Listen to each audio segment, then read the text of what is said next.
Chapter 21. Risha vs Virala. You are listening at Novel Full. Audio. When Instructor Mando entered the cloud-covered region, he dashed forth to the exit silently.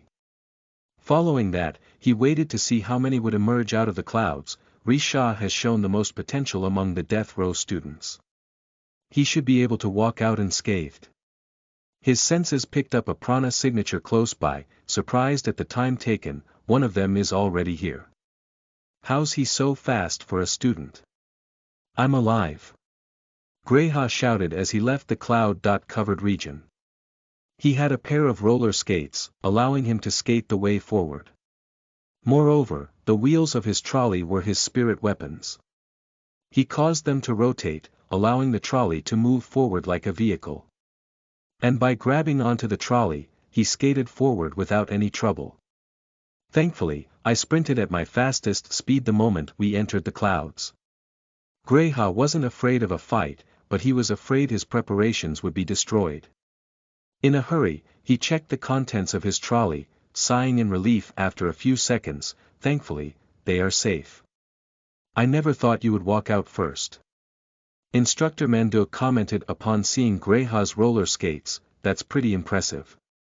It must have been hard to move on them through the intense winds. He continued before noticing the prana condensed in the trolley wheels, muttering in understanding, I see, you used your trolley's weight to your advantage. Since the trolley was heavy, it was less affected by the wind. Moreover, the weight increased friction between the wheels and the ground, raising traction.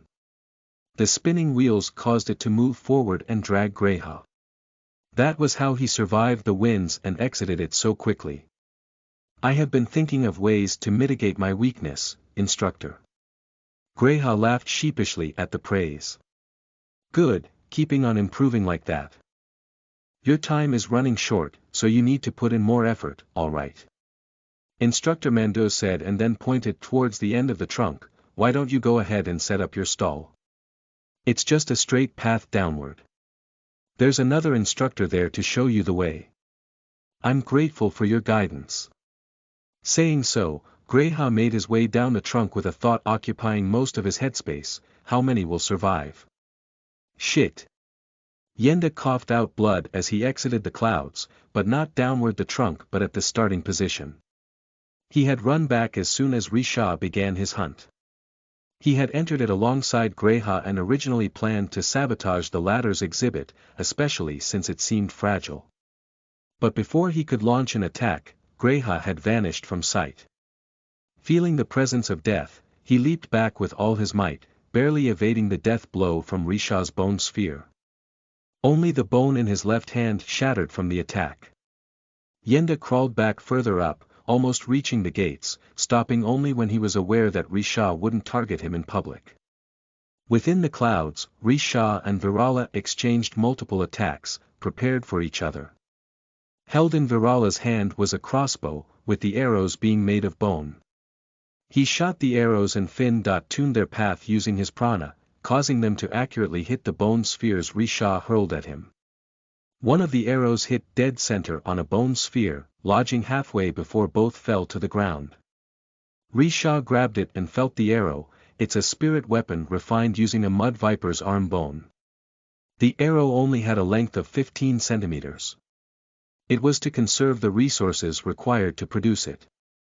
Even with Granny Oyo's assistance, he couldn't burn through money. That would get him blacklisted by her. The moment the arrows missed their target, they flew back to Virala, who loaded them on the crossbow once again.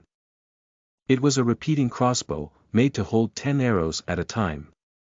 After swallowing a mouthful of mud viper tonic, he could exert enough physical strength to load up the crossbow.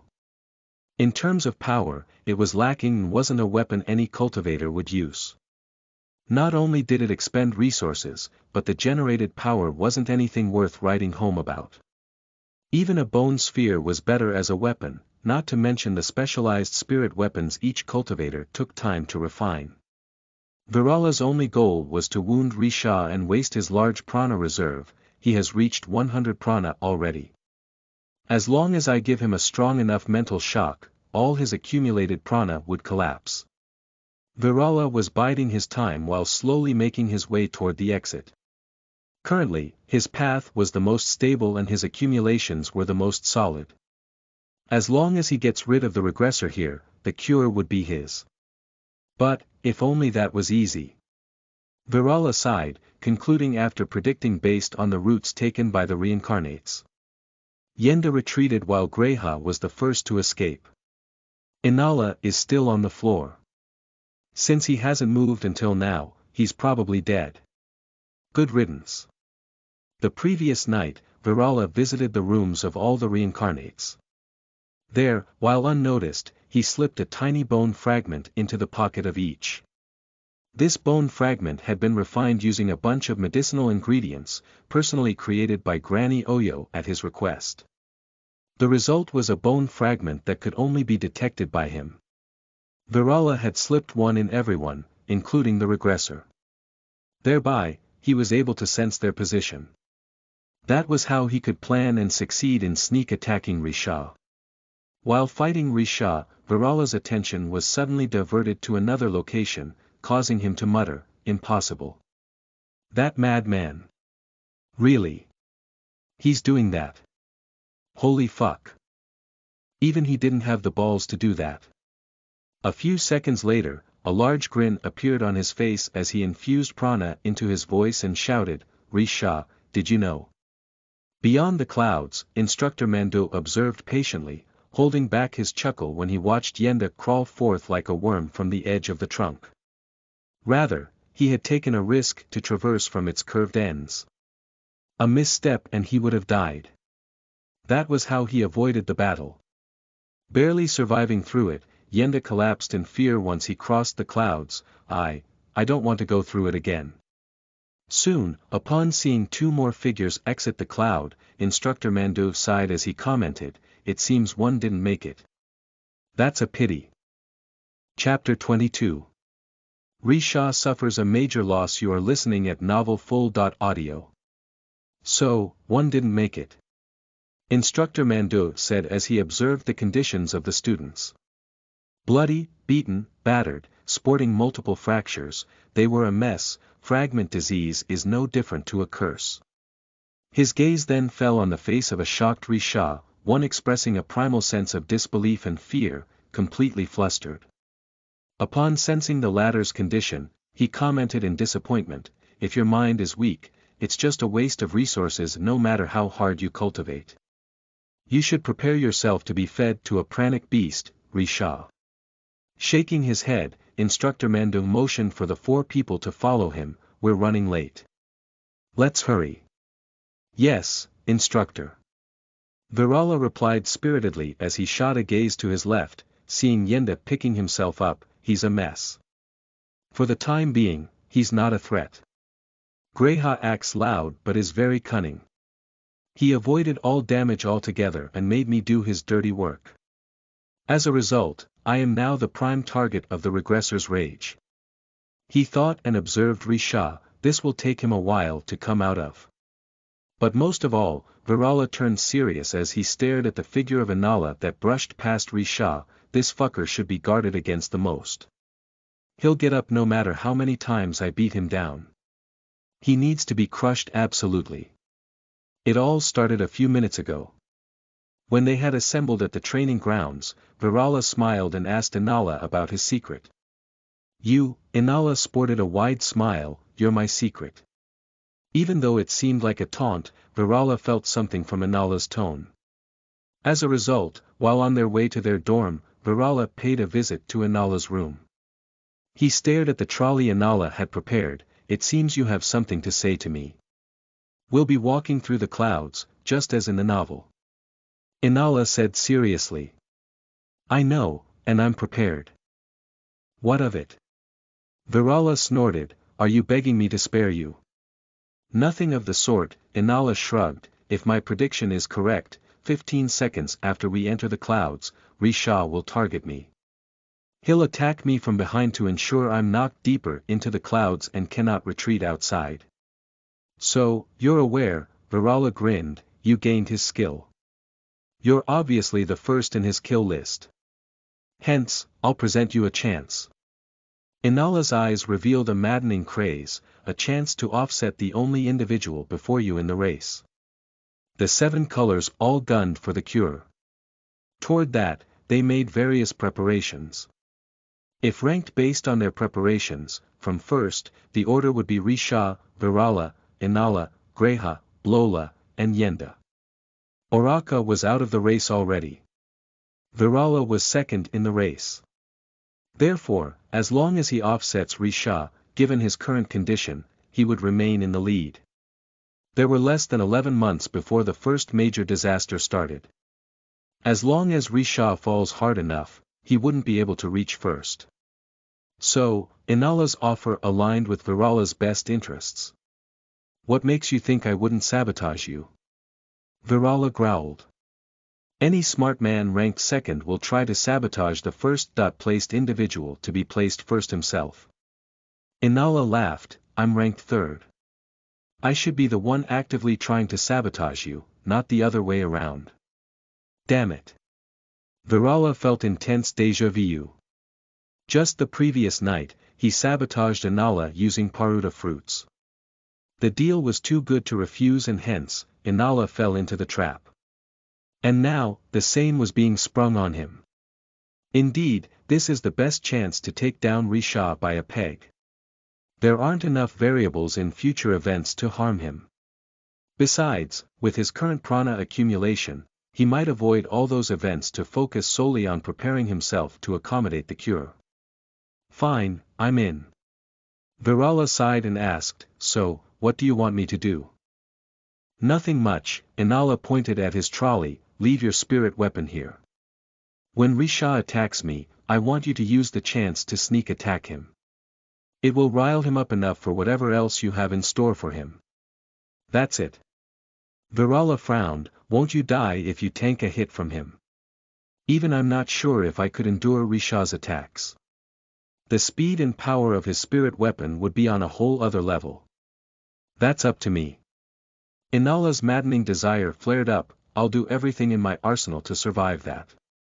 If I can't even do that, then I'm not fit enough to survive and thrive in Sumatra. In the clouds, Inala collapsed to the ground, groaning in pain, fuck, it hurts. The bone sphere had slammed into his chest, but the one broken wasn't his ribs but the armor covering him. It was sloppy work, but after he sent away Virala from his room, Inala layered his body with clay.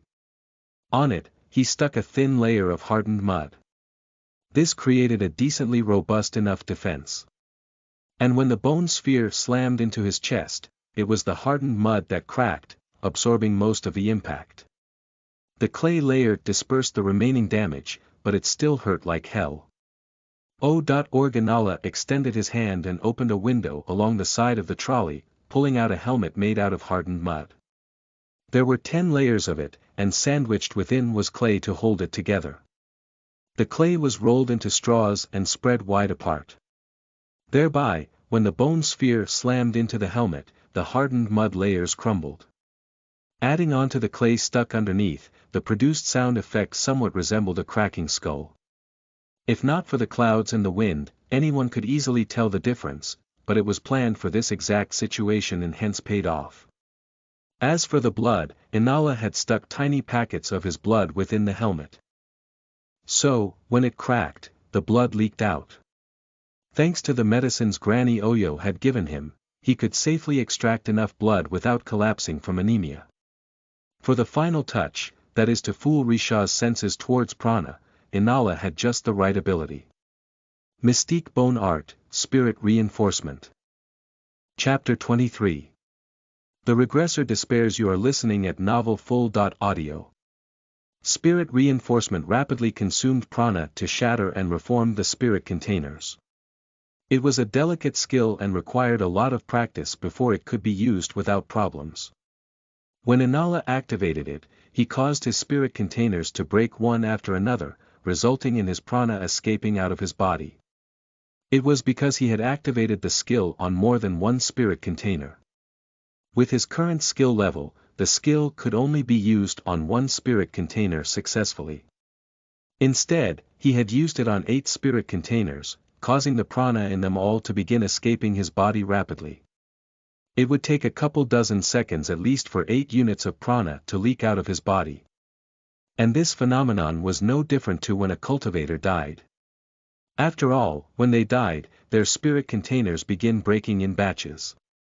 As the process in both was exactly the same, it gave the illusion to Risha that Inala had died. Not in his wildest dreams would he ever imagine Inala gaining the spirit reinforcement skill from Granny Oyo. It was the creation of this skill that was a turning point in her life. In his previous life, only after going through a lot of trouble was Risha finally able to obtain this skill from her. By this point in time, none of the reincarnates should have succeeded in it. Not in his wildest dream did he imagine Inala would trade with Granny Oyo. For, doing so would allow her to realize that the toxin refinement and elixir condensation skills were pretty much similar to what she had been developing. They were slightly improved versions of skills she had spent years researching. Unnerved, she would immediately use the prana domination skill to turn Inala into her spirit weapon. But, there was a difference in mindset here. Risha was born in Sumatra and had a pure cultivator's mindset where must absolutely possess free will. Therefore, being in control of someone else for even the slightest wasn't something that sat well with him.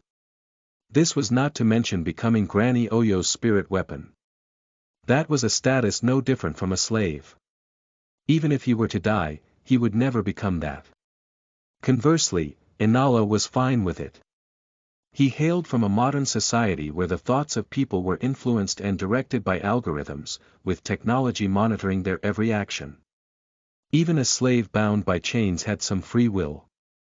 The master of the chains could only force the slave to do their bidding through torture or inhumane punishments. In the end, the choice to submit was still with the slave. But the digital chains of the 21st century were different. One would never feel their existence, but the chains existed. Moreover, they gradually steered the minds of the people in the direction dictated by the owners. Social media narrative brainwashing. Inala came from such a place and was aware of the truth regarding his society. Therefore, even becoming Granny Oyo's spirit weapon wasn't an issue to him. All he had to do here was repeat whatever was conditioned in him on Earth, understand, adapt, and overcome the algorithm. As long as he understood Granny Oyo's mind, he could instead affect and control her decisions. This difference in mindset was how Inala fooled Risha into believing he was dead. Inala played dead for a few minutes, getting up only after enough time had passed. They must almost be at the exit.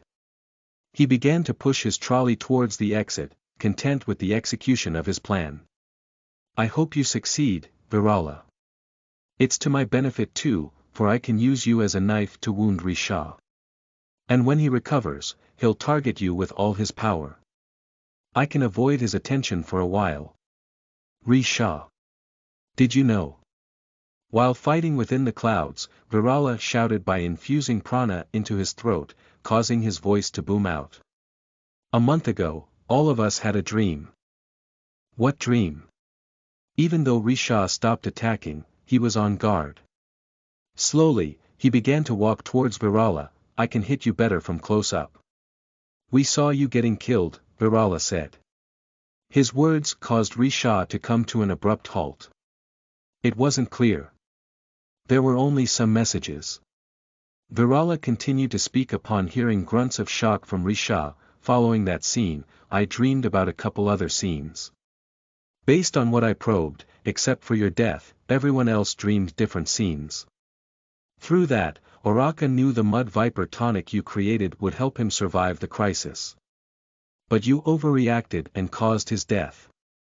Virala expressed helplessness. We know some things. And in the past month, we verified their legitimacy. Whatever we dreamed about will happen. Hence, all of us began to prepare accordingly to the information we gained from the dream. What are you getting at? Risha's heart lurched as he felt heavy. Virala's words caused an unsettling creepiness to froth in him. How did I regress to the past? Why are there 6 people with the same condition as me in my second life? How do they know about me? It felt like Virala's words would allow him to find an answer behind his regression. Is some deity playing a sick game on me? Is that what it is? But as you saw with Oraka, we each only possess limited information, and the majority of that information is vague. That's why Oraka misjudged the situation and died. I feared one of us might repeat his mistake and placed a spy bone fragment in the clothes of each. Virala infused as much uneasiness in his tone as possible, controlling his grin as he spoke, expressing fear in his shaky voice. I saw Blola heading down that path. Where is he? Risha felt alarmed. While he was fighting Virala, he seemed to have lost track of the sixth figure's prana signature. That was Blola.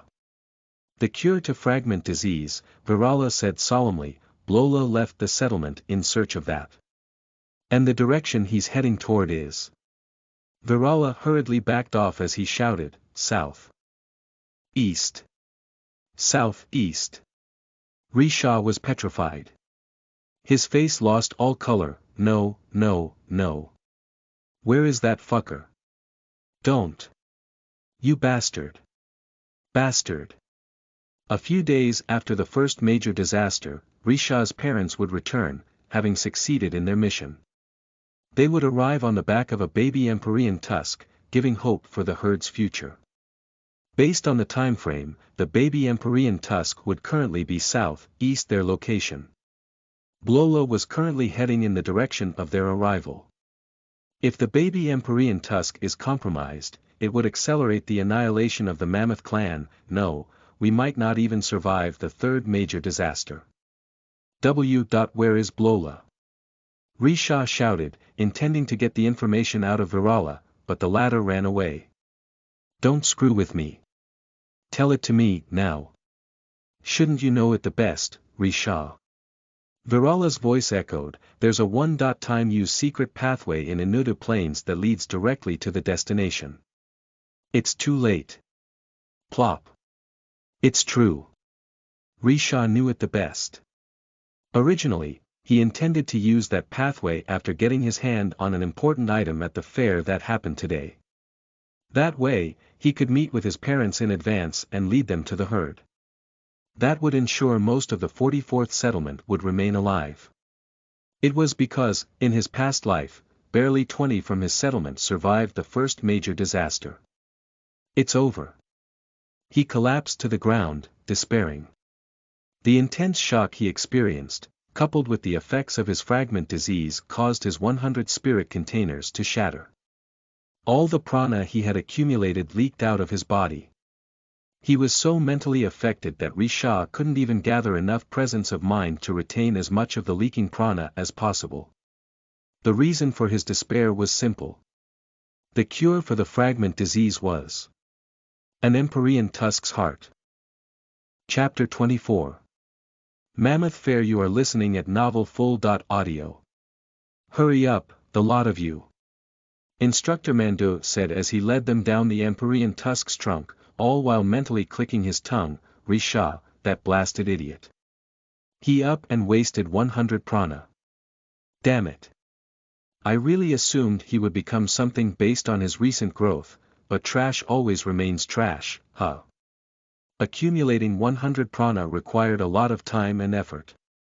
It also consumed a lot of resources. Therefore, Risha losing his composure meant he lost all 100 prana, implying the wastage of all the resources used in his growth. Such a loss caused Instructor Mando to develop killing intent towards Risha. When you graduate, I'll chuck you the fastest into a pranic beast's mouth. Why did you have to do that? Inala stared at Instructor Mando while walking right beside the weakened Risha, gloating at the latter's condition. The fact that Risha lost all his accumulation meant he would have to build everything up from scratch once again. Even a newborn baby had at least one prana. At present, Risha had none. Building up prana from 1 unit to 100 wasn't as hard as building up 1 unit of prana from 0. This stage was the most difficult. After all, without a unit of prana, Risha wouldn't be able to activate the mystic bone art. This meant he couldn't cultivate to accumulate prana. Even consuming 100 paruta fruits wouldn't help the situation. If the cultivation technique couldn't be activated, then consuming paruta fruits would only end up causing indigestion, nothing else. So, having no prana in the body was the biggest setback one could face, even for the regressor. A normal person could at least do something about such a situation. They could be injected with a unit of prana from another person and then gradually assimilate that into their body and work hard to make it theirs. But Risha had no one to rely upon. He was alone. This provided Inala with a great opportunity. By helping him, he could probably get another useful skill. That would further bridge the gap between him and the regressor that had lived through this world once already. Inala wasn't aware of what Virala had done to result Risha in such a state. Currently, Risha was despondent, lacking any fighting spirit. Just one more push and he could be killed. But in such a situation, Instructor Mandu directed his killing intent towards the regressor. Damn! Both Inala and Virala groaned simultaneously upon sensing the killing intent. And as they expected, Risha reacted immediately. You want to get rid of me already? Risha calmed down instantly, a nature he developed in his previous life. Everyone with enough experience of living in Sumatra became the same over time. And honestly, sensing the killing intent brought him back to his senses. What am I moping about? So what if I lost 100 prana? I just need to build it up from scratch once again. And even if Blola intends to make way towards my parents, he'll have to tread through the Zingers' territory. That's easier said than done. Risha stared at his body. I was originally hesitant to do this because I'm instinctually averse to any methods that cause me to lose my developed prana. Since I already lost everything, it's fate. In this life, I'll tread a different path. Fuck. Inala stared at Virala as the duo trembled faintly upon seeing Risha break out into a faint smile. Virala, Inala, Yenda, and Risha followed after Instructor Mandu in silence. None spoke a word about what transpired in the clouds above, acting as if nothing had happened. But the minds of everyone churned at full speed. Soon, they came into view of the Anuta plains.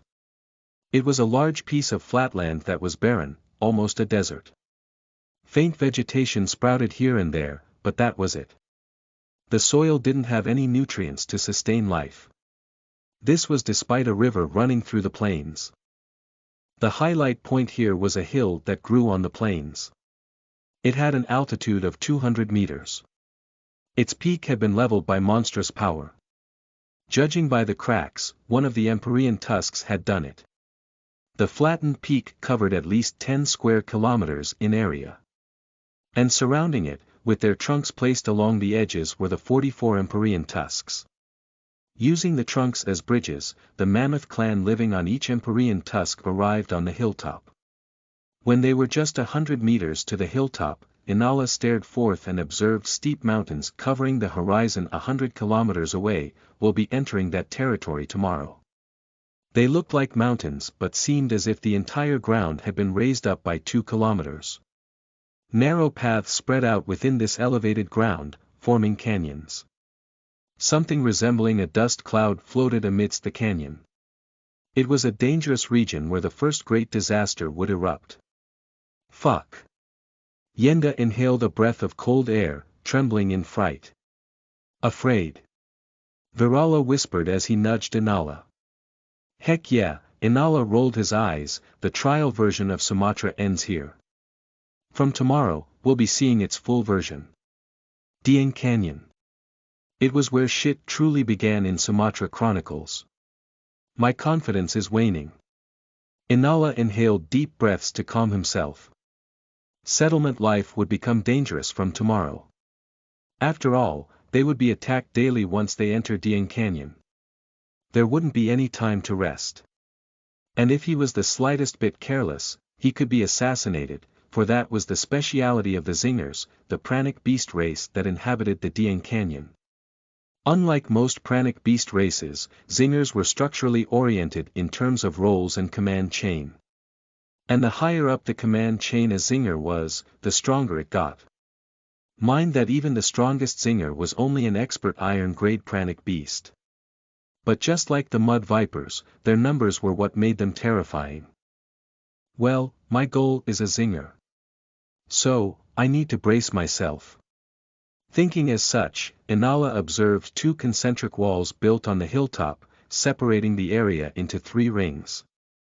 The outermost ring was where students like him could mingle around. The middle ring was for the elites while the innermost ring was for the masters. There existed a tower in the center, the sole building on the hilltop. It was where the 44 settlement leaders convened to discuss the future of the Mammoth clan. This is where I can accumulate as much resources as possible in preparation for the upcoming conflicts. Inala continued to circulate his 12 prana to constantly maintain himself at an optimal state as he entered the outer ring and proceeded towards the location of his stall. This is the start of the Mammoth Fair. Chapter 25. Inala's portraits. You are listening at novelfull.audio. Thankfully, my stall isn't nearby others. Inala thought in relief the moment he arrived at his spot. The walls were built 4 meters high.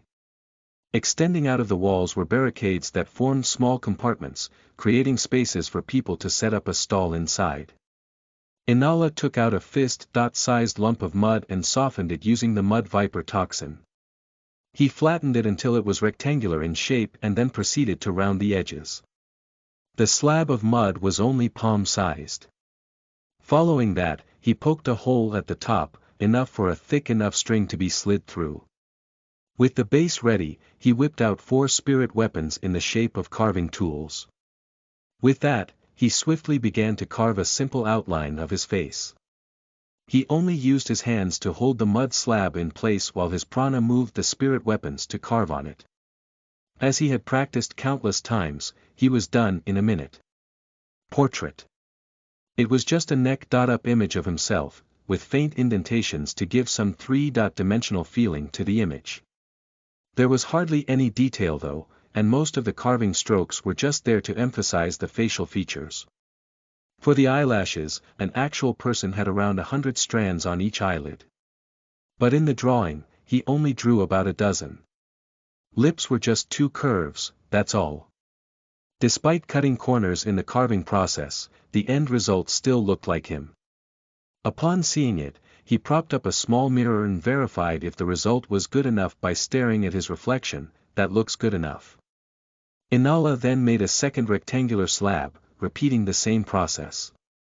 But this time, he paid attention to detail, making the result look as realistic as possible.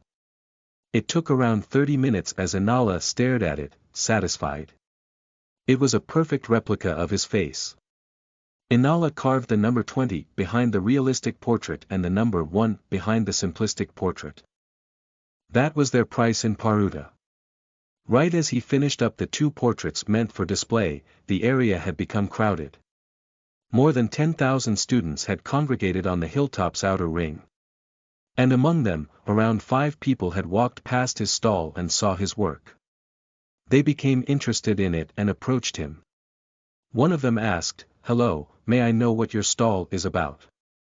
"I'll sculpt portraits of you," Inala said and pointed at the 2 portraits of himself that he had just finished. There are 2 versions available now. The simple one costs 1 paruta while the detailed one costs 20 paruta. Why is this one so expensive? The student pointed at the detailed sculpture and asked, "All you did was spend more time on it.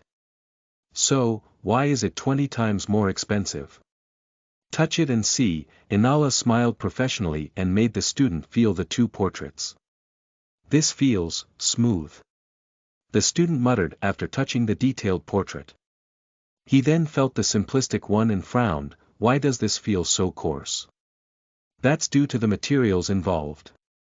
Inala answered, "Producing the material to give that smooth texture is expensive. And only on such an expensive material can I inscribe such a level of detail. That's why it's expensive." "Give me a simple one then," the student said. He was only given 10 paruta by his academy to spend on the fair. He didn't have any pocket money and hence couldn't afford the detailed one. Besides, he didn't wish to spend so much money on a portrait. Well, despite his questions, he still gave me business. Inala flashed a professional smile and began the task. At the sight of 4 spirit weapons working in conjunction to carve on the mud slab, the onlookers stared in praise. Controlling 4 wasn't easy, not to mention performing detailed craft work at that. If it wasn't because he was an artist already and had dedicated himself to mastering the focus necessary in his past life, it wouldn't have been possible. Inala couldn't display such a level of focus and precision in non-art activities, such as fighting. He lacked the experience to do that. Please see your appearance in the mirror and confirm if this portrait is to your liking. Inala pointed at the mirror. Wow, it looks just like me. It's worth the money. The student said in praise, paid a paruta, and grabbed his portrait. If you ever wish to have a life-sized portrait, please commission me. I'm Inala from the 44th settlement. Inala said some parting words before beginning to work on his next task. Many were interested in having a portrait of themselves.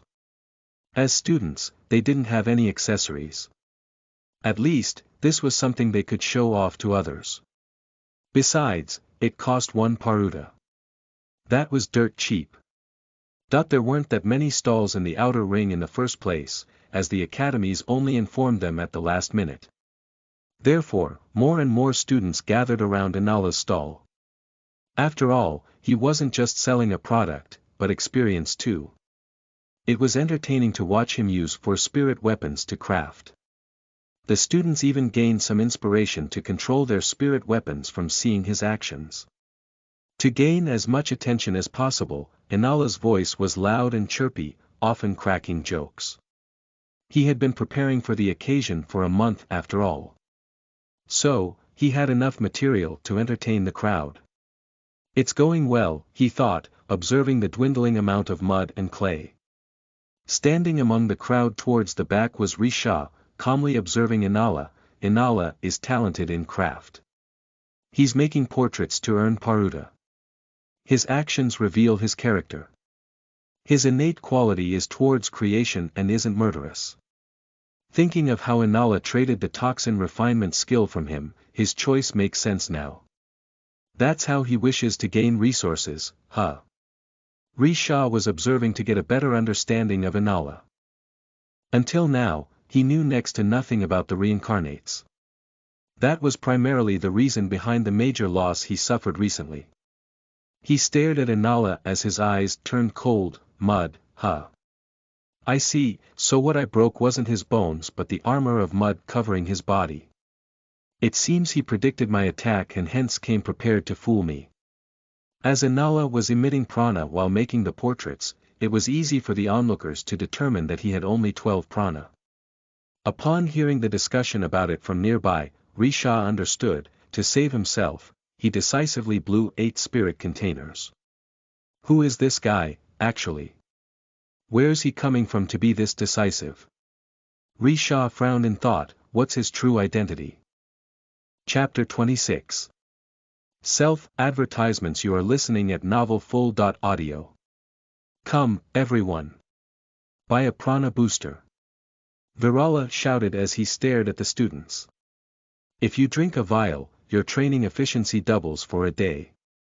It also has a mild effect in reinforcing your spirit containers.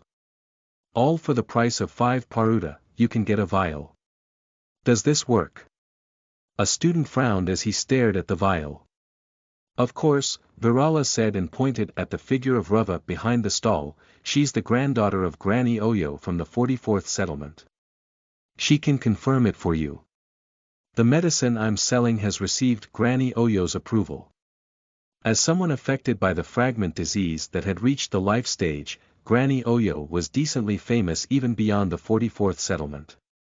The students didn't know about her, but once they inquired about Granny Oyo with their parents, they were able to verify Virala's claims. I'll buy one. A student approached the stall and bought a vial. Soon, more and more began to buy. Most of them just bought one vial while those with deep pockets bought many. With every purchase, Virala's smile only grew deeper. I've made a decent killing this time. He had prepared 200 vials in total. That was a lot for this occasion. And judging by the speed of purchase, he judged they would be sold out in a couple of hours. Then, I have enough time. He would be making 1,000 paruta from this endeavor. But, Virala wasn't focused on that. With Granny Oyo's support, he didn't have to worry about reaching 100 prana. He had two goals in this event other than to hinder the development of the regressor and the reincarnates. The first was to network with the students that would eventually become pillars of the Mammoth clan. As long as he makes a strong impression on them and forges bonds of friendship, they'll support him when he makes plans openly against Risha and the others in the future. His second goal was, "Excuse me, can you give me 20 vials?" A girl approached the stall, carrying a pouch full of paruta fruits. She had short, shoulder-length hair that waved every time she bobbed her head. The bangles on her hand jingled as she stretched her hand out. Every bangle was a spirit weapon, but their only purpose here was decoration. From the way she dressed and behaved, it was apparent that she was affluent. "Latrina, my primary objective. She's here." Virala's eyes shone as he calmly packed the vials and gave them to her. "Thank you for your purchase. If you want more, please contact Virala from the 44th settlement." "Sure," the girl, Latrina coolly nodded and walked away. She seemed curious about the other stalls. Virala calmly sighed that eyed her figure while continuing to sell the vials. Once they finished selling all 200 vials, Virala patted Rava on the back, "Can you be a dear and return home with the money?" He then whispered in her ears, "I'm going to interfere with the stalls of my enemies. I don't want us to lose our hard-earned money during the chaos. It's our first collective earning, so it's very valuable to me." Our first collective earning. Rava blushed as she packed the paruta fruits and began to make her way back to their settlement. The moment she went away, Virala walked past the stalls of the reincarnates, not even glancing at them. Before messing with them, he needed to stabilize his development route first, and she'll lead me to the cure herself. Upon seeing Latrina walking away after buying a detailed portrait of herself from Inala's stall, he calmly approached her, the smile on his face deepening. "What? How much did he say it costs again?" 400 paruta. "Isn't that ridiculous? Is he mad? He's a death row student. Obviously, he's desperate." Yenda calmed himself while on the receiving end of verbal abuse by the students. There was just one item in his stall. It was a spear.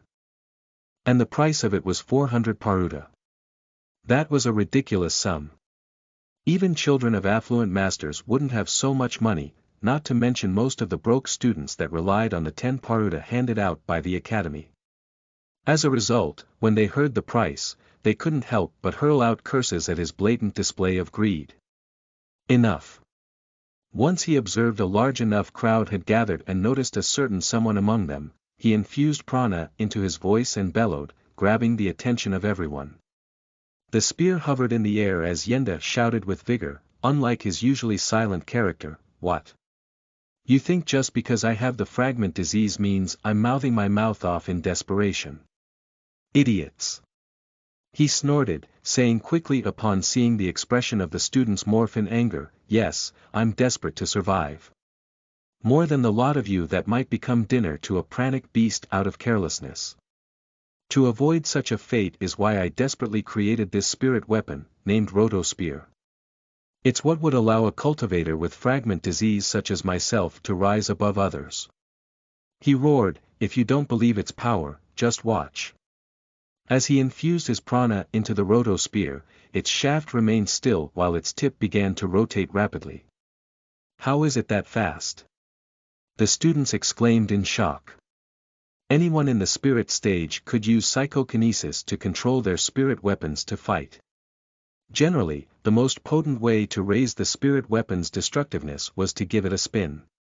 It was why chakrams and spears were generally preferred as spirit weapons. The bone spheres were just the basic spirit weapons meant for training. No one used them for combat after graduation. The students had obviously trained to give a spin to a spirit weapon. So, they were aware of how much one could spin a spirit weapon in comparison to the prana they possess. But Yenda's Roto Spear's tip spun at 10 times the speed of what he should be capable of. It puzzled everyone. This was achieved by a complex network of concentric gears embedded within the spear's shaft while solving many structural stress-strain variables. Yenda was an engineer-cum weapon geek. And when he read Sumatra Chronicles, he had conceptualized such an item to fight better in these settings. Hence, he was able to create a functional spirit weapon that was more potent than others. 10 times the rotation speed, Yenda shouted, "Do I need to say anything else? My Roto Spear is worth 400 paruta. If you have the money, it is yours." He roared, "Even if you don't at present, if you have enough paruta in the future, contact Yenda from the 44th settlement. I'll create as many Roto Spears as you need." Chapter 27. Yenda succeeds. You are listening at novelfull.audio. Hearing Yenda's shout, one of the instructors present at the outer ring to police the students came over and observed the Roto Spear. He waddled his way to the front of the crowd and stared at Yenda coldly. "Has your exhibit been approved?" "Yes," Yenda nodded confidentially. "By whom?" the instructor asked, coldly, wondering if an instructor had been bribed to allow such a nonsense exhibit to be displayed. 10 times the speed. If something like this was true, we would have created it long ago. By Instructor Mando from the 44th settlement. Yenda said aloud. The instructor looked around and leaped afar, crossing the crowd as he approached Instructor Mando and brought him to Yenda's stall, pointing at the Roto Spear to ask, "Is this for real?" "Well, there are plenty of issues with it, but it's real." Instructor Mando grinned smugly. "This kid only needs support to perfect this Roto Spear into something even we can use. Let me test it." Saying so, he grabbed the Roto Spear from Yenda and infused his prana into it, instantly overriding the imprint on it. In a matter of seconds, he turned it into his spirit weapon and caused it to fly in the air. The tip of the Roto Spear spun so fast it caused a high-frequency buzzing sound. But the speed was too much for the Roto Spear to handle. A faint burning smell emanated from it as a result. The gear mechanism inside had caught fire. But despite damaging the Roto Spear, the instructor was shocked as he stared at Instructor Mando. "As you said, this has plenty of issues. But it's the real deal." "Roto Spear, was it?" he asked Yenda, speaking upon seeing the latter nod. "It's too weak for the elites, but it's already the strongest weapon a student could wield. If you like it, I wish to promote your Roto Spear to the middle ring." "Please allow me to take care of that," Instructor Mando said, unable to conceal the smile that formed on his face upon seeing more instructors coming to the stall to show interest. "Since you have checked it yourself, do you wish to vouch for it alongside me? The completion of this weapon is to the benefit of the Mammoth clan." "Of course, I'll vouch for it." Saying so, the instructor grabbed the Roto Spear and leaped over the wall to enter the middle ring. "You succeeded, brat." Instructor Mando patted Yenda and whispered, "Leave the rest to me. I'll do my best to get you a favorable deal." "Thank you, Instructor Mando." Yenda bowed happily. "How many Roto Spears can you make in a month?" he asked next. "One," Yenda said, "but if I manage to reach 100 prana, I can create up to 4 per month. If I can recruit a talented student as an assistant, I can make even more." "Got it." Saying so, Instructor Mando too leaped over the wall and entered the middle ring. "It's a success." Yenda laughed, partly proud but mostly relieved that he had succeeded. He was tense all along. There were plenty of close calls, especially in the clouds before. He almost died back then. Yenda stared at his bruised arm. He expended most of his prana to focus on healing it, but there was still enough damage there. "Risha. How dare you break my arm? Is what you said the truth?" A girl approached him, hesitant but hopeful. "Can someone with the fragment disease have hope for the future? Will that be possible with your weapon?" "You are?" Yenda asked, despite being aware of the other party's identity. Her bones were slightly deformed, causing her to hunch a little, an angular face with protruding cheekbones, and an overall sickly appearance. In Sumatra chronicles, she was a girl casually mentioned in passing, taking up space no more than one sentence. In the Mammoth clan, she was the second woman with fragment disease. There were many such women in history, but were rare. At most there existed one or two per generation.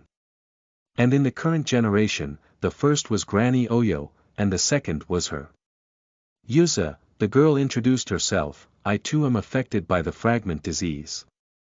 I had given up on life, but today, when I saw many students with the same condition as me giving their all, I wanted to do something to change myself. When I saw you, I felt hope. She stared at Yenda, teary-eyed. Is what you said the truth? Can we be saved? Do you despise your weakness? Yenda mimicked the pose and tone of a popular anime protagonist and extended his hand towards her, fired up. Do you desire to grow stronger? If yes, then take my hand. Become my assistant and we'll jointly work towards a better future for ourselves. I do. Yuza teared up in happiness. At the sight of her, Yenda was excited. There was a reason only 2 females with the fragment disease showed up. Usually, there's a correlation between women and any uniqueness. It wasn't stated explicitly there, but when I think about it. He grinned and wiped Yuza's tears. Through her, I can cure myself. Will you follow me to my settlement? He asked her. You're from the 43rd settlement, right? Yes, Yuza nodded, but, is that possible? Can I enter your settlement? Let's see. Yenda trailed off as he stared at the wall. I'm waiting for permission. An hour later, Instructor Mandur returned, happy as he threw a bag of paruta to him. There's an advance of 2,000 paruta in it. You have been allotted a small workshop where you'll be working from tomorrow onwards. All materials necessary to build a roto spear will be provided to you. As long as their family permits, you can assign a student as your assistant. At the successful completion of each roto spear, you'll be paid 100 paruta. He concluded. Only 100. Yenda sighed. Yes, but all your other necessities will be taken care of. Instructor Manduk patted his shoulder. Besides, that's only for the current roto spear. You get what I'm saying, right? So, it's to motivate me to perfect it faster. Yenda understood what the higher.ups implied. If he completed 6 roto spears per month, he'll get 600 paruta. That means, before his graduation in 11 months, he'll have more than enough paruta to reach 100 prana. Once he reaches the body stage, his paruta requirements would increase. Moreover, he'll also be needing all sorts of resources from then on, making his earning of 600 paruta lacking. The only way to satisfy his appetite would be to complete the roto spear that could be wielded by elites. Only then would he earn enough. So, to get more investment, he would have to succeed. If he remained content with his current accomplishment, he wouldn't survive once he reached the body stage. Therefore, he was forced to complete the roto spear in a year. Yenda stared at Instructor Mandu and nodded. I accept the condition. Please lead me to our workshop. He pointed at Yuza, appointing her as his assistant, smiling upon seeing his proposal get accepted. I now have everything I need. Chapter 28. Mud Viper Egg Seller. You are listening at novelfull.audio. That'll be 20 paruta. Greha smiled as he handed out a fist-sized egg to a student. He was selling mud viper eggs. That was his exhibit. Mud vipers were only beginner iron-grade pranic beasts, the lowest of the low. But, it was still decently useful. And for the students that were either orphans or had no resources, they wouldn't be able to obtain a pranic beast egg to fuse their spirit container with once they enter the body stage. It had to be noted that the Empyrean tusk herd would continue to travel non-stop. Most of the time, they would be targeted by pranic beasts that had matured. The only way to get some eggs would be to venture deep into the wilderness and grab some. A raid team would have to be set up for that, and there might be lots of deaths involved. Once a year, a raid team would be sent into the wilderness. But until then, the students that had graduated would be unable to cultivate. A useless adult was scorned the most in the Mammoth clan. So, every student wished to cultivate in the body stage as soon as possible. These mud viper eggs made that possible. Moreover, even the eggs brought by the raid team wouldn't be anything special. The majority of the eggs would be from beginner or intermediate iron-grade pranic beasts. The few eggs from advanced and expert iron-grade pranic beasts would be hoarded by the affluent families, those with a master backing them. If the raid team proved to be lucky, they would obtain one silver-grade pranic beast's egg. It had to be noted that the strongest of masters in the Mammoth clan fused with silver-grade pranic beasts. While thinking of all that, even obtaining a beginner iron-grade pranic beast egg was great. If the student didn't have anything else to fuse with when they entered the body stage, they could at least become a mud viper. Besides, it just cost 20 paruta. That was pretty cheap for an investment. It's going well. Greyha thought as he stared at his remaining mud viper eggs. It wasn't as if the Mammoth clan had thought of raising eggs before. But the problem was that the Empyrean tusks were constantly on the move. Therefore, the climatic conditions constantly changed every few months, causing all the raised eggs to end up dead. When countless such attempts failed, the Mammoth clan gave up on raising eggs. But Greyha was different. The Mammoth clan traversed a century-long route through Sumatra. Meaning, if a cultivator lived for a century, they would pass through the same region they had tread through 100 years ago. In Sumatra Chronicles, when Risha was 115 years old, the Mammoth clan passed through the plains where the mud vipers lived.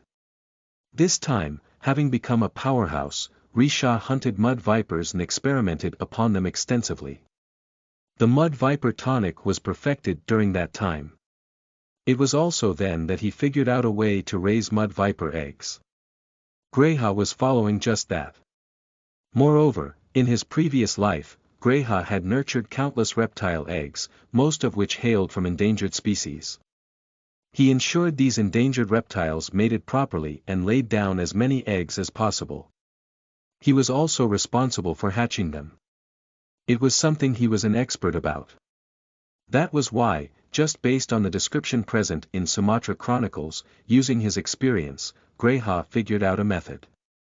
Mud viper eggs hatched in a day. The hatchlings reached maturity in a month and laid eggs. Therefore, the batch of eggs he was selling at present was from the second generation. Safely tucked in his room were dozens of mud vipers. The batch of eggs he sold was laid just yesterday. And it was from just 3 mud vipers. A mud viper laid at least a couple dozen eggs. It was why the population of mud vipers in every nest reached 1 million. Greyha had brought 60 mud viper eggs to sell and 1 for display. Once they were sold out, he smiled brightly. But he didn't immediately pack up and leave. Instead, he waited, his subtle grin widening when an instructor approached him. "How many eggs can you sell?" the instructor asked. "In my current capacity, I can only sell 1 or 2. But," he masked his expression and spoke calmly, "if I was provided enough food and water and a large enough space, I can stably sell at least 12 eggs daily." 12. The instructor was stunned. He quickly gathered his bearings, grabbed the egg on display, and leaped over the wall, entering the middle ring. "Wait here." "Yes," Greyha nodded calmly. But internally, he was excited. He had been observing Yenda's stall all along. And hence, he was aware of what it meant when an instructor went to the middle ring. As expected, an hour later, the instructor returned, all smiles as he said to Greyha, "The higher-ups have approved your exhibit. Instructor Mando will bring you to some vacant residences. You can select one that's perfect for raising more mud viper eggs." "I'm grateful," Greyha bowed in response. He then packed up his stall and returned, calmly observing the Enuta plains while walking over the trunk. The winds were still fierce, but he was able to reach the top safely. Upon reaching the settlement, Greyha didn't return to his dorm. Instead, He made his way toward the tail end of the settlement. There was a groove there, with the entrances to houses built within the inner walls of the groove.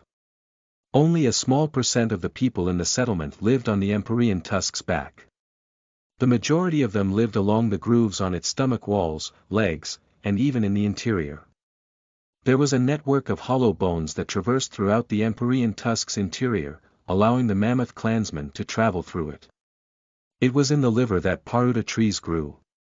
And in the stomach grew matala trees, meat-bearing trees in short.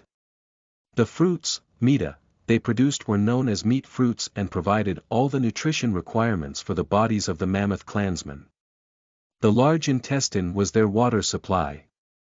Due to the Empyrean Tusk's primary nature of internal inertial gravity, the volume within each organ was hundreds to thousands of times their size indicated. Each organ acted like a small biome, generating its respective resources. Greyha needed one such resource from an organ that none of the mammoth clansmen knew existed or had probably forgotten over centuries of neglect. He arrived at the end of a groove and looked around, not noticing any clansmen around. With that, he took out a certain substance from his trolley and poured it on the floor in the groove, watching the bone there turn soft. It's here. Chapter 29.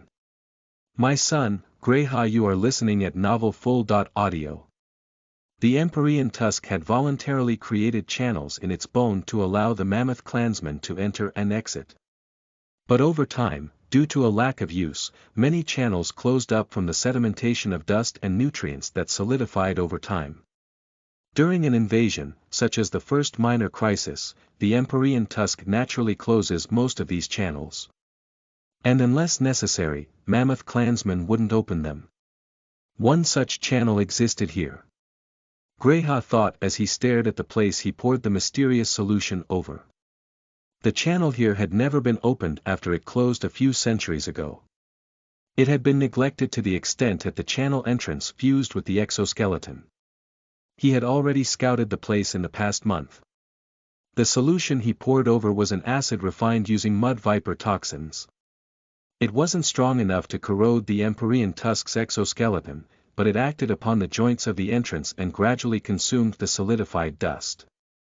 20 minutes later, when the joints had loosened up enough, Greyha used his prana to control a bone sphere and slammed it into the entrance, pushing it using all his power as he saw the edges of the entrance stretch like rubber before snapping. The entrance was pushed open as a turbid smell wafted out. It was dark inside as Greyha calmed himself and entered it.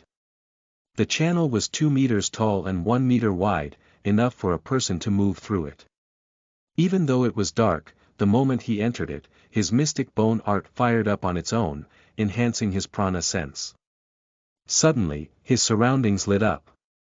In reality, it was still dark, but for the mammoth clansmen, it appeared brightly lit. This was one of the Empyrean Tusk's defensive mechanisms. Even if a pranic beast were to get into the channel, it would be unable to see. That wasn't all. Rupturing gravitational force would pummel the invader, shredding its body into meat paste. Those cultivating the mystic bone art wouldn't be affected by either. Rather, they would be treated as part of the Empyrean Tusk's immune system.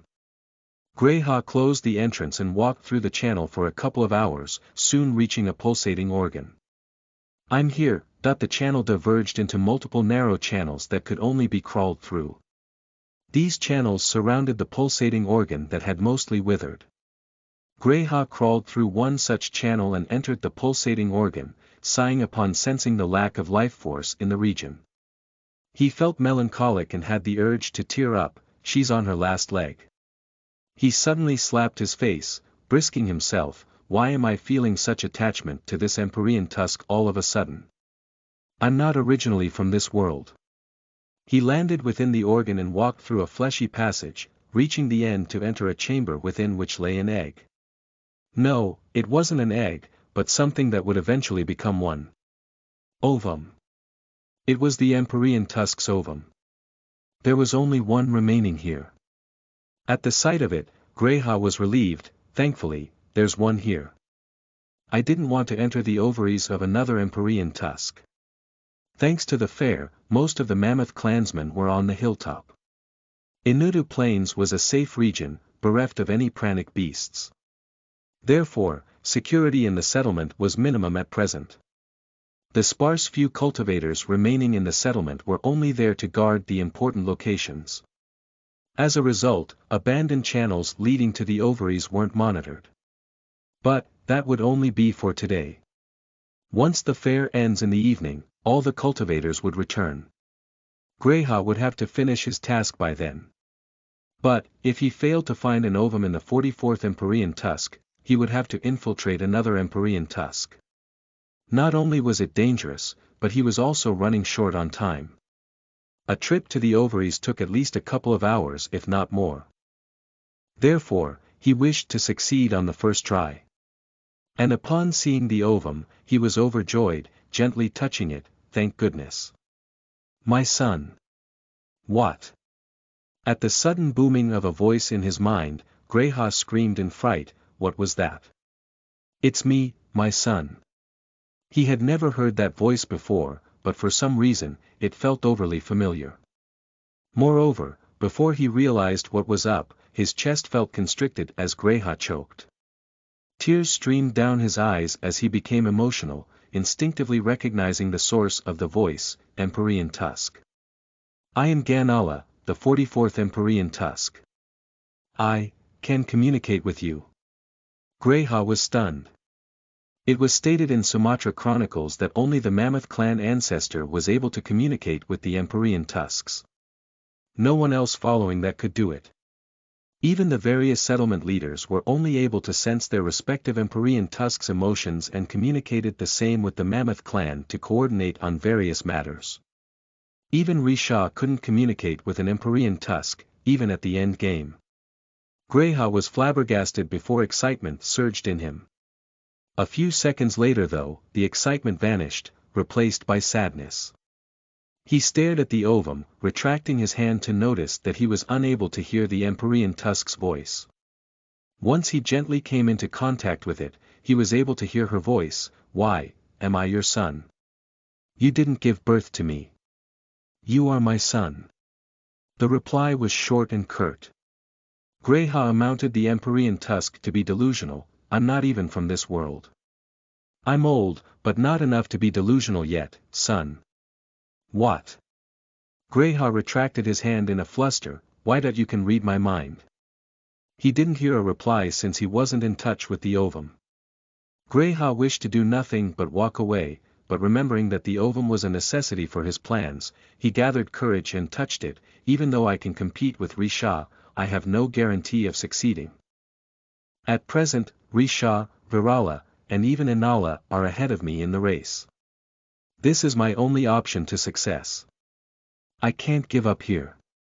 The moment he touched it, the Empyrean tusk's voice resounded in his mind. All Mammoth clansmen are a part of me. To my senses, they are akin to a bone slip. I have access to all information in their bodies. Then. His heart lurched as he stared at the ovum, are you aware of my origin? Yes, you're my son. The ovum gently hovered in the air and touched him, merging into his body. It's only natural I support my son. I hope you succeed. My son, Greyha. Chapter 30. Empyrean Incubator. You are listening at novelfull.audio. What just happened? Greyha was confused. Based on their conversation, he could confirm that the Empyrean tusk could indeed access all the information in his body, including his brain like he was a bone slip. The mystic bone art was created by the Empyrean tusks. The Mammoth clansmen that cultivated this cultivation art lived on an Empyrean tusk all their lives, drinking and eating the produce in the Empyrean tusk's body. Considering the treatment they received from the Empyrean tusk, it could be considered that the Mammoth clan was part of the Empyrean tusk's immune system, protecting it from external harm while also gathering the food necessary for its sustenance. Since the Empyrean tusk could read all the information in his mind, it meant it was aware of his origin from Earth, including all the plans he had. Then, why did it, she continue to stress and address me as her son? That doesn't make sense. He then patted his stomach, feeling the ovum that had fused in him, originally, I only intended to use the ovum as an item. But now, she used her powers to fuse it into me to make it a power of mine. Tertiary nature, Empyrean incubator. In Sumatra, a cultivator could gain three natures, primary, secondary, and tertiary. Generally, when a cultivator reached the body stage and fused their spirit container with a pranic beast, they gained the pranic beast's primary nature as their own. If the pranic beast was a mutant, they also gained a secondary nature. But, getting a tertiary nature was impossible. Only a handful of cultivators had that in Sumatra chronicles, and all of them were powerhouses among powerhouses. Even Risha gained his tertiary nature only during the fourth major disaster. Therefore, it was astounding how he managed to attain such power before even reaching the body stage. But, if the Empyrean tusk hadn't used her power, this would have been impossible. Greha paused all of a sudden, terrified upon realizing something. When did I start referring to her as SHE instead of IT? When he thought about the 44th Empyrean tusk, he felt emotional. There was also a sense of love and respect, something he only felt towards his mother. How did the 44th Empyrean tusk become a matriarchal figure in his mind? He couldn't understand. Even after knowing everything about his origin and his plans, the 44th Empyrean tusk didn't kill him but instead support him. What the heck is this? After the ovum fused into him, he couldn't hear her voice anymore. After racking his brain for a few minutes, Greha was still unable to make sense of the situation. He cleared his mind and intended to focus on his future. He could worry about the rest after that. With that in mind, he made his way back, carefully sealing the entrance once he exited it. His purpose of the visit was done. He wasn't going back there ever again. Therefore, it was best to erase all traces of his activities, lest any of the reincarnates stumble upon it and get assistance from the Empyrean tusk. Greha returned to the Academy of Refinement and arrived at the cafeteria. He entered the kitchen and made his way to the storeroom, waving his hand towards the storeroom manager. "Sir, I have come again." "Fucking brat." The storeroom manager grumbled, "Just because the academy doesn't charge you for food and water doesn't mean you can take as much as you want. It's only a problem if I were to waste the resources, right? I'm not going against our law." Greha smiled cutely, "I'm working really, really hard, sir. These days, you're taking as much as 20 students worth." The storeroom manager grumbled. Today should be the last day. Greha patted himself proudly, "My exhibit got approved today. Tonight, I'm moving out of the academy dorms. The clan's going to sponsor me after this." "For real?" The storeroom manager was stunned before chuckling as he shook his head. "Fine, if you were acknowledged by the clan, then that's good. Take as much food as you need. Just make sure to never waste anything. Resources are precious, all right."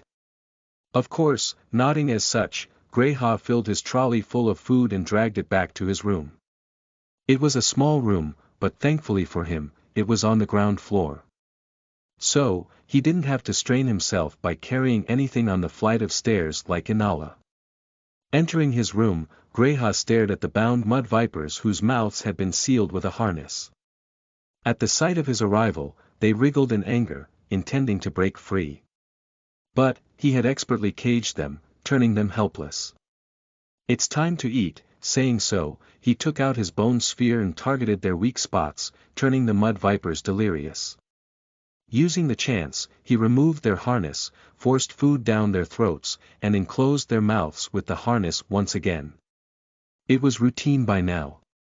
He then patted the bodies of each, getting a feel for them using his prana, and picked a pair of male and female mud vipers. He made them mate with each other and then placed them back in their respective cages. Following that, he rested, tired after the day's events. Instructor Mandu arrived during the evening and knocked on his door. "Come with me," Instructor Mandu said once the door was opened. "Yes, Instructor." Greha followed the instructor to look for suitable homes to move into. After the first minor disaster, the population of the 44th settlement was a mere 20,000, less than half its original.